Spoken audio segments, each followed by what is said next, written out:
ব্যাপারটা এমন না যে আল্লাহ লিখে রেখেছেন বলে আপনি বেছে নিচ্ছেন। যেহেতু আপনি এটাই বেছে নেবেন, তাই আল্লাহ আগে লিখে রেখেছেন। এখানে পছন্দ আপনার, তবে আল্লাহ আপনার পছন্দ জানেন। যেমন ধরেন, একটা রাস্তার মোড়ে আসলেন, সামনে 5টা রাস্তা, রোড নাম্বার 1, 2, 3, 4, 5। এখানে পছন্দ আপনার, বেছে নিতে পারেন রোড নাম্বার 1, 2, 3, 4, 5। আপনি গেলেন রোড 2-এ। এটা আগে থেকেই লেখা আছে আপনার নিয়তিতে যে আপনি যাবেন 2 নম্বর রোডে। ব্যাপারটা এমন না যে আল্লাহ লিখেছেন বলে আপনি করছেন। যেহেতু আপনি এটাই বেছে নেবেন, তাই আল্লাহ আগে লিখে রেখেছেন। তাহলে পছন্দ আপনার। আপনি চাইলে টাকা উপার্জন করতে পারেন ভালো কাজের মাধ্যমে, হালাল উপায়ে, অথবা পারেন চুরি করে, হারাম উপায়ে। পছন্দ আপনার।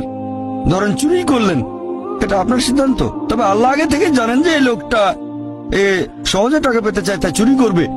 তাই আল্লাহ আগে লিখে রেখেছেন যে এই লোকটা 25 বছর বয়সে চুরি করবে। এখানে দোষটা কার? দোষ আসলে আপনার। তবে আল্লাহর আছে ইলমে গায়েব, তাই তিনি আগেই লিখে রেখেছেন।